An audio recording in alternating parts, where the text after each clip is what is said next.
Thrilling ആയിരുന്നു. But ഏകദേശം ഒരു സെക്കൻഡ് ഹാഫ് കഴിഞ്ഞ ഒരു ഇൻട്രസ്റ്റിംഗ് ആയിട്ട് തോന്നി. എനിക്ക് എന്താ സംഭവിച്ചത്, കഥയുടെ ബാക്ക്ഗ്രൗണ്ട് എന്താണെന്നൊക്കെ മനസ്സിലായപ്പോൾ ഒരു ഇൻട്രസ്റ്റിംഗ് ആയിട്ട് തോന്നി. അടിപൊളി പടം. 2025 ഫസ്റ്റ് ഹിറ്റ്. സൂപ്പർ പടം, സൂപ്പർ. ഉള്ളിലൊരു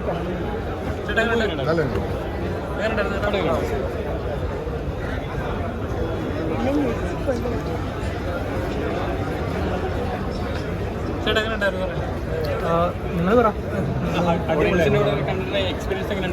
എനിക്കങ്ങനെ ജഡ്ജ്മെന്റ് കിട്ടില്ല. ഞാൻ കുറേ വട്ടം കണ്ടായതുകൊണ്ട് വീണ്ടും 2025 ആദ്യത്തെ ഹിറ്റ് എന്നുള്ളതിൽ ഇത് പ്രേക്ഷകർ നൽകുന്നുണ്ട്. ഓരോ സീനിൽ കയ്യടികൾ വീഴുമ്പോഴും എക്സൈറ്റ്മെന്റ് ഉണ്ടാകുമ്പോഴും ശരിക്കും എത്രത്തോളം ഉണ്ടായിരുന്നു പ്രേക്ഷകർ കണ്ടപ്പോൾ ഫീൽ ചെയ്തോ? ഞാൻ പറഞ്ഞില്ല, എനിക്കങ്ങനെ ഞാൻ ഒരുപാട് വട്ടം കണ്ടതുകൊണ്ട് ഒരുപാട് കാലം ഇതിൻ്റെ പുറകെ നടന്നുകൊണ്ടും എനിക്കങ്ങനെ ജഡ്ജ്മെന്റ് കിട്ടില്ല. പ്രേക്ഷകരാണ് പറയേണ്ടത്. നന്നായിട്ട് റിസർച്ച് ചെയ്തിട്ടാണ് സിനിമ ചെയ്തേക്കുന്നത്. അപ്പോൾ ഒരു മലയാള സിനിമ എന്നുള്ളൊരു സപ്പോർട്ട് എത്രത്തോളം ഉണ്ടായിരുന്നു? ഉറപ്പായിട്ടും ഈ സിനിമ അങ്ങനെ സപ്പോർട്ടില്ലാതെ സംഭവിക്കുന്ന സിനിമയല്ല. കണ്ടപ്പോൾ മനസ്സിലായി ഒരുപാട് പേര് ഇതിന് പിന്തുണച്ചാൽ മാത്രമേ ഈ സിനിമ സംഭവിക്കുള്ളൂ. അങ്ങനെയൊരു പിന്തുണ കിട്ടിയിട്ടുണ്ടായിരുന്നു.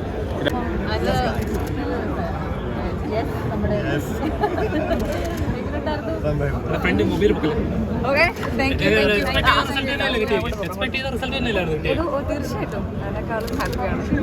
എലമെന്റ്സ് നമ്മൾ വെച്ചിട്ടുണ്ട്. ഭയങ്കര ത്രില്ലർ അല്ല, പക്ഷേ നേരത്തെ മുന്നേ പറഞ്ഞ പോലെ തന്നെ ഒരു ഇൻവെസ്റ്റിഗേഷൻ ഡ്രാമ. സോ വീക്കെൻഡ് എല്ലാവരും തിയേറ്ററിൽ വരിക, പടം കാണാം. അതെ, മദ്രോത്സവം കഴിഞ്ഞ് ഞാൻ ചെയ്തത് ബസൂക്കയായിരുന്നു.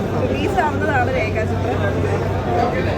24-ന് നോക്കുന്ന സമയത്ത് എനിക്ക് വേറെ റിലീസസ് ഉണ്ടായിരുന്നില്ല. അപ്പോൾ 25 സ്റ്റാർട്ടിങ്ങിൽ തന്നെ വന്നുകൊണ്ട് വളരെയധികം